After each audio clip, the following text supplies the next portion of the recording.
க்ரெயினோட front wheel பார்த்தீங்கன்னா, லாரிக்கு இருக்கிற ஒரு டயரோட சைஸ் தான் வந்து குடுத்துருக்காங்க. கிட்டத்தட்ட 2 டயர் போட்டிருக்காங்க ஃப்ரண்ட்ல. அடுத்து வந்து பார்த்தீங்கன்னா, இதுதான் அவங்களோட பிரேக் சிஸ்டமு. இது வந்து நியூமேட்டிக் பிரேக்கு. அதோட பிஸ்டன் ஆக்டிவேட் ஆயிடுச்சுன்னா, மூவ் ஆயிடுச்சுன்னா, உள்ள வந்து பிரேக் வந்து எங்கேஜ் ஆகும் டிஸ்க்கு. ரிலீஸ் ஆயிடுச்சுன்னா ஃப்ரீ ஆயிடும். இது வந்து எப்பவுமே ப்ரெஷர் இருந்தா, உங்களுக்கு வந்து பிரேக் வந்து ஓப்பன்ல இருக்கும். பிடிக்காம இருக்கும். ப்ரெஷர் ட்ராப் ஆயிடுச்சுன்னா, உங்களுக்கு வந்து பிரேக் பிடிச்சிரும். ஸோ இது டிஸ்ட்ரிபியூஷன் வால்வு ஃப்ரண்ட்ல 2 வீலுக்கும் போறது. ஸோ ப்ரெஷர் ட்ராப் ஆயிடுச்சுனாலே உங்களுக்கு பிரேக் எங்கேஜ் ஆகிடும். ஸோ பிரேக் ஃபெயிலியர் ஆக சான்ஸே இல்லை. கீழே 2 ராடு இருக்குது. Hydraulic rod left right turn பண்ணுறதுக்கு வந்து ஒன்று புல் பண்ணும், ஒன்று புஷ் பண்ணும். ஸோ என்டையர் பாடியுமே லெஃப்ட் ரைட்டு திரும்புறதுக்கு ரொம்ப யூஸ் ஆகும் ஃப்ரெண்ட்ஸ். அடுத்து வந்து நம்ம இது பார்த்தீங்கன்னா, ஹைட்ராலிக் அப்லிஃப்ட் இருக்குது பூமு. எல்லாமே வந்து inlet hose and outlet hose 2 hose பிரின்சிபலில் தான் வந்து வேலை செய்யுது. ஆனால் ஹைட்ராலிக்ஸ் மூலியமாக தான் இயங்குது. ஸோ அந்த வெயிட்டு தாங்கிறதுக்கு உங்களுக்கு வந்து 2 ஹைட்ராலிக்ஸ் கொடுத்துருக்குறாங்க. அந்த ஹைட்ராலிக்ஸ் ஆயில் உள்ளே போயிட்டு உள்ளே வரதுக்கு வந்து 2 ஹோஸ் கொடுத்துருக்காங்க. ஸோ இந்த ஃபங்க்ஷனில் வந்து உங்களுக்கு வந்து ஹைட்ராலிக் பிஸ்டன் வந்து அப் அண்ட் டவுன் மோஷன் வந்து அழகாக உங்களுக்கு இயங்குது. அப்புறமா பார்த்தீங்கன்னா, இதுதான் உங்களோட இன்ஜினு. ஸோ இன்ஜினில் அப்புறமா கீழே பார்த்தீங்கன்னா கம்ப்ரஸர் டேங்க் இருக்குது. இந்த டேங்க்குள்ளே அந்த வாட்டர் ஸ்டோர் ஆக வாய்ப்பு இருக்குது. ஸோ அடிக்கடி அதை வந்து நாம் ட்ரைன் அவுட் பண்ணணும் மேனுவலாக. ஹைட்ராலிக் ஆயில் எந்த அளவு இருக்குன்னு பார்க்குற ஆயில் கேஜ் அது. பேக் டயர் பாருங்கள், ஃப்ரண்ட் டயரோட ரொம்ப பெருசாக இருக்குது. உங்களுக்கு வந்து சப்போர்ட் கொடுக்கறதுக்கும் உங்களுக்கு வந்து ரக்கடான ஒரு வீல் பர்ஃபார்மன்ஸ்க்காகவும் பேக் டயர் ரொம்ப பெருசாக கொடுத்துருக்காங்க. அதுக்கப்புறமா விஞ்ச் கொடுத்துருக்காங்க பாருங்கள். இந்த விஞ்ச் வந்து சின்ன புள்ளி மூலியமாக ஃப்ரண்டில் இருக்க விஞ்சுக்கு வந்து ஆக்டிவேட் ஆகுது. ஸோ ஏதாவது உங்களுக்கு சின்ன பொருளை எதாவது ஹாய்ஸ்ட் பண்ணணுன்னா இந்த விஞ்ச் யூஸ் பண்ணி ஹாய்ஸ்ட் பண்ணிக்கலாம்.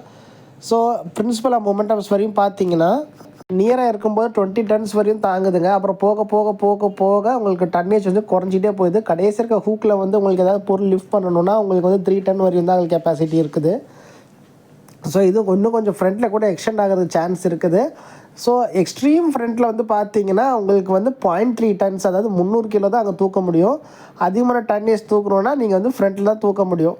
அதுக்கான டிசைனோட ஆஸ்பெக்டில் தான் இந்த க்ரெயின் வந்து வடிவமைச்சிருக்காங்க. ஸோ அது க்ரெயினோட பேக் சைடில் அப்படியே வந்து பார்த்தோன்னா, புல் பண்ணுறதுக்கு 2 சின்ன ஹோல் சைடில் கொடுத்துருக்காங்க. ஸோ எந்த ஒரு வண்டியுமே டோல் பண்ணி போகிறதுக்கு அது வந்து ஈஸியாக இருக்கும். ஸோ டோயிங் அது ரொம்ப பெஸ்ட்டான ஆப்ஷனு. உள்ள கேபின் பாருங்கள் எப்படி இருக்குன்னு. ஜாய்ஸ்டிக் ஆப்ரேஷன்ஸ் தான் எல்லாமே. உங்களுக்கு வந்து உங்கள் பூம் வந்து ரைஸ் பண்ணுற லோ பண்ணுறதுக்கு லெஃப்ட் ரைட் திரும்புது எல்லாமே வந்து ஸ்டீரிங் கிடையாது, ஜாய்ஸ்டிக் தான். ஃப்ரண்ட்டில் சிங்கிள் ஹெட்லைட்டோடு இயங்கக்கூடியதாங்க இந்த க்ரெயினு.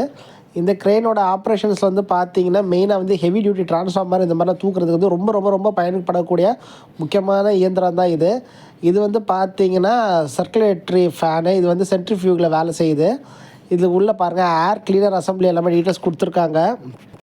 ஃபில்டர் வந்து ப்ரைமரி ஃபில்டர், செகண்டரி ஃபில்டர் 2 இருக்குது. இது வந்து டீசலோட இது போடுறது வந்து காட்டுது பாருங்கள். இப்போ எங்கே வந்து ஃபியூலிங் வந்து இன்டேக் இருக்குன்னு அந்த சிம்பிள் தான் இது. பேக்கில் இருக்க வீலுடைய நியூமேட்டிக் பிரேக் சிஸ்டம் தாங்க அது. இது உள்ள டயஃப்ராம் இருக்கும். ஸோ காற்று வந்து ரிலீஸ் ஆகிடுச்சின்னா தான் உங்களுக்கு பிரேக் வந்து பிடிக்கும். காற்று ஃபுல்லாக இருந்துச்சுன்னா பிரேக் பிடிக்காது, ஓப்பனில் இருக்கும். அடுத்த ஒரு அருமையான செக்மெண்ட்டுக்கு வரும். இன்ஜினுடைய பெல்ட் சிஸ்டம் இது ஆல்டர்னேட்டரு. ஸோ இன்ஜின் ரொட்டேட் ஆகும்போது இந்த ஆல்டர்னேட்டர் சுற்றும் பொழுது இந்த ஆல்டர்னேட்டர் வந்து மெக்கானிக்கல் எனர்ஜியை வந்து எலக்ட்ரிக்கல் எனர்ஜியாக கன்வெர்ட் பண்ணும்.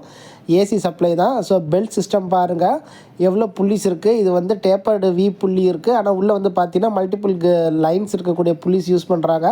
அதில் வந்து மல்டிபிள் லைன்ஸ் இருக்கக்கூடிய மல்டிபிள் குரூப்ஸ் இருக்கக்கூடிய பெல்ட் வந்து ரொட்டேட் ஆகுது கிரிப்னஸ்க்கு. ஸோ சைடில் வந்து ஸ்லிப் ஆகி போகாது. க்ரெயினோட ஃபல்க்ரம் பாயிண்டில் ஒரு ஸ்ப்ரிங் இருக்குங்க.